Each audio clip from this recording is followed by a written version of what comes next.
Hello, my dear friends, and welcome. If you are new here, I'm so happy you found your way to this channel today. And if you are one of my returning friends, thank you so much for coming back and spending this time with me. It truly means so much to me, more than I can ever really put into words. Today, I want to talk with you about something that has taken me many years to understand. In fact, I think it has taken me most of my life. And that is this. At 83, I finally understood what really matters. Now, when we are young, we think what matters is very different from what we come to understand later on. When we are younger, we are often chasing things.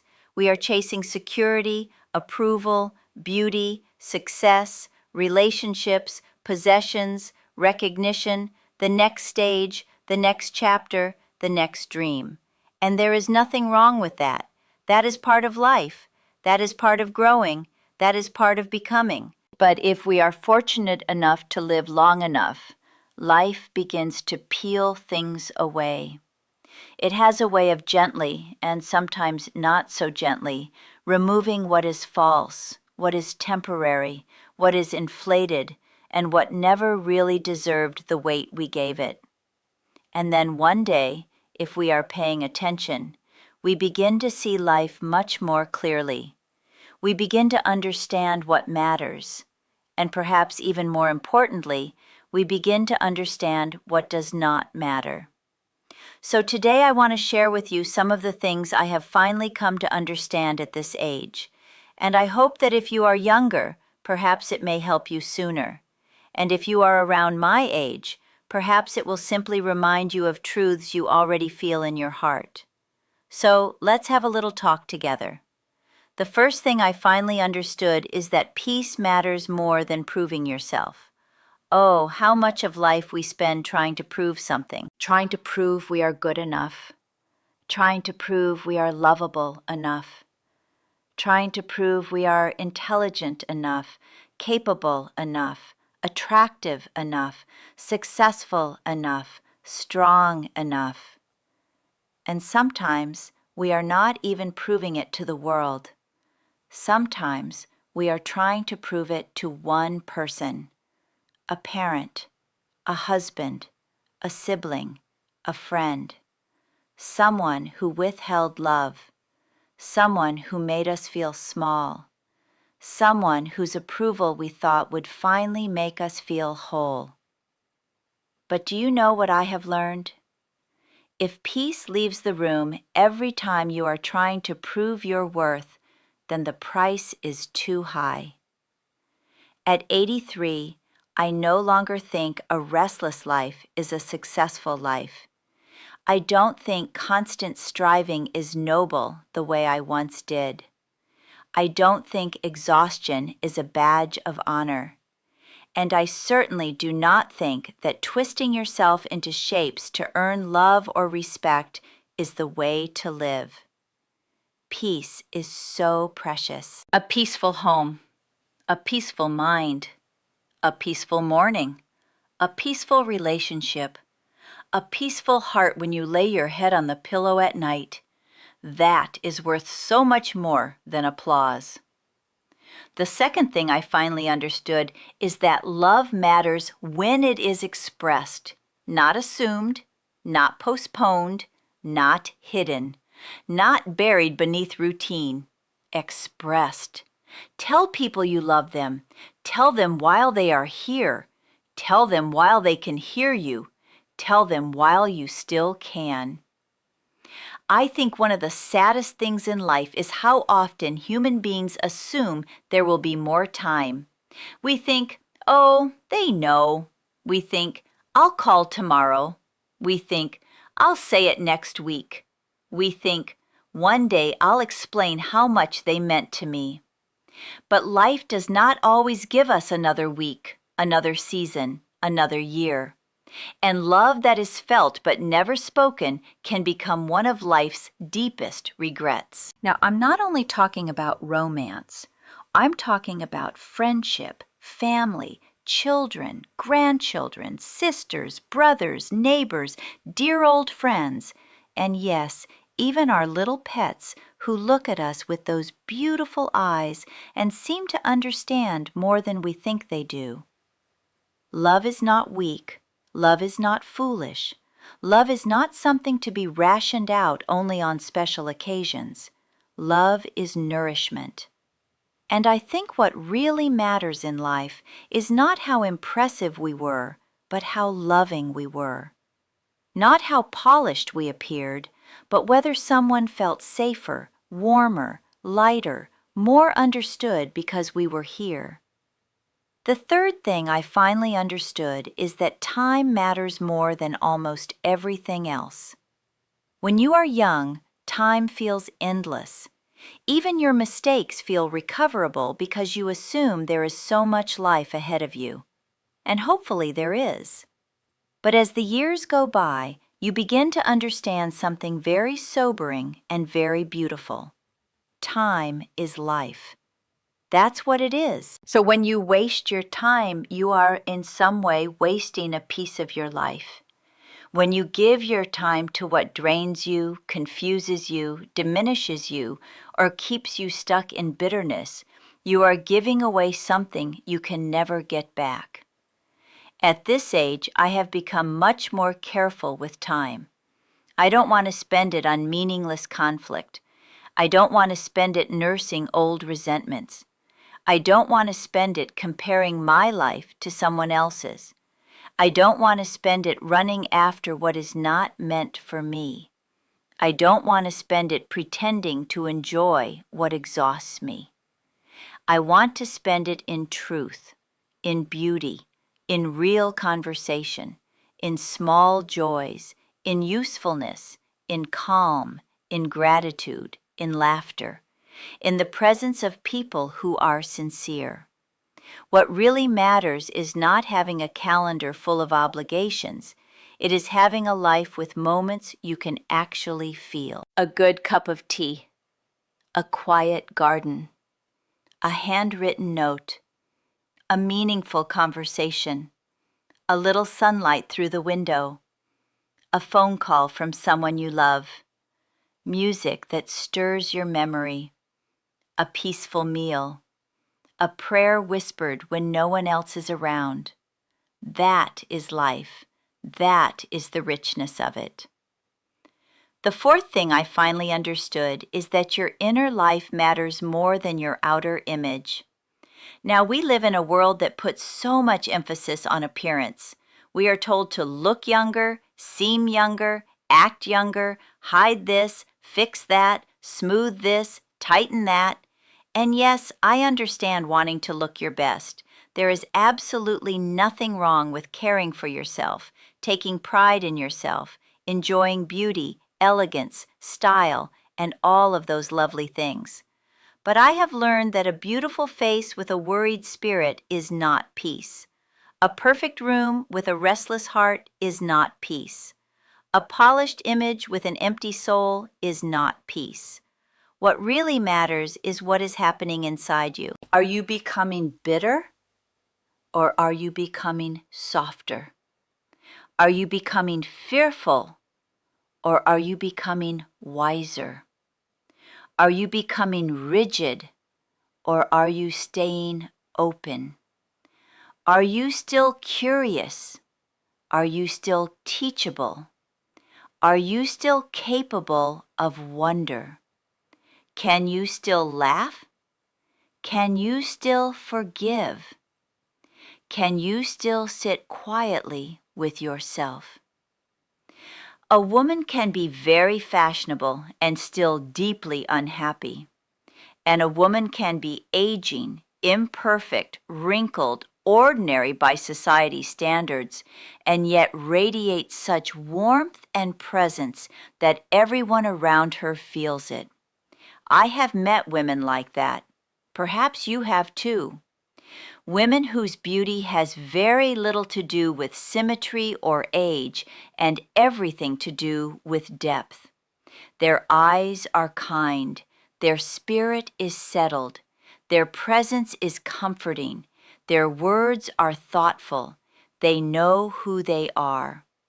That kind of beauty does not fade the way youth fades. It deepens. And that to me matters so much more now. The fifth thing I finally understood is that being yourself matters more than belonging to the herd. I think many women, especially in earlier generations, learned to adapt in order to survive. We learned how to be pleasing. We learned how to be agreeable. We learned how to keep things moving and not make too much trouble. We learned to fit in where we could. We learned to not disturb the order of things. But over time, that can cost you something. It can cost you your voice. It can cost you your confidence. It can cost you your creativity. It can cost you the courage to say, actually, this is who I am. At 83, I truly believe individuality is one of God's most beautiful gifts. No one else has your exact story, your exact heart, your exact perspective, your exact way of seeing the world. And if you spend your life trying to copy what everyone else values, you may gain acceptance, but you may lose something far more precious, yourself. What really matters is not whether everybody understands you. What matters is whether you have abandoned yourself. Do you like your own company? Do you honor your own instincts? Do you trust what your spirit is trying to tell you? Do you allow yourself to live in a way that feels true? That is real freedom. The sixth thing I finally understood is that health matters in ways we do not fully appreciate until it changes. When we are younger, we can treat our bodies so casually. We skip sleep, we eat in a hurry, we ignore stress, we postpone checkups, we carry the whole world on our backs and assume we can just keep going forever. And then one day the body begins to speak more loudly. It says, "You must listen now." And I don't say that in a frightening way. I say it with tenderness, because our bodies are not our enemies. They are our companions. They have carried us through every joy, every sorrow, every pregnancy, every illness, every heartbreak, every long day, every sleepless night, every celebration, every ordinary Tuesday of life. And yet so many women have spent years speaking harshly to their own bodies. Too fat, too old, too tired, too this, too that. What a shame that is. At 83, I finally understand that health is not about chasing perfection. It is about stewardship. It is about care. It is about saying, this body has been with me all this way. Let me now treat it with more reverence. A little walk matters. A little rest matters. Fresh air matters. Water matters. Strength matters. Mobility matters. Gentleness matters. Laughter matters.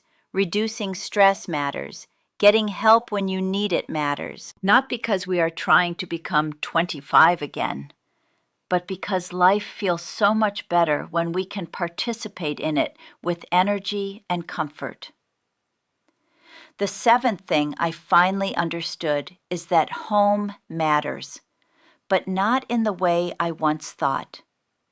I used to think home was mostly about the place itself, the size of it, the way it looked, the things inside it, whether it seemed impressive or well put together.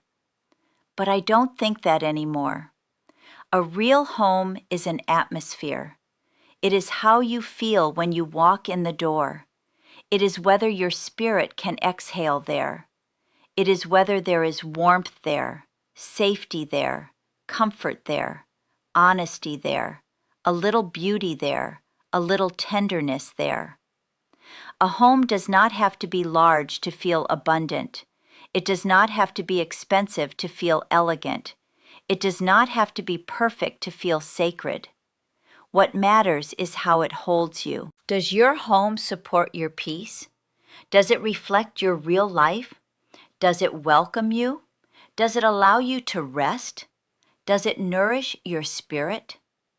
As I've gotten older, I care less about impressing people and more about creating a life that feels healing. A chair by the window, fresh flowers if possible, a clean blanket, music, simplicity, a lamp glowing in the evening, a little order, a little softness. Those things matter. The eighth thing I finally understood is that forgiveness matters, but mostly because of what unforgiveness does to us.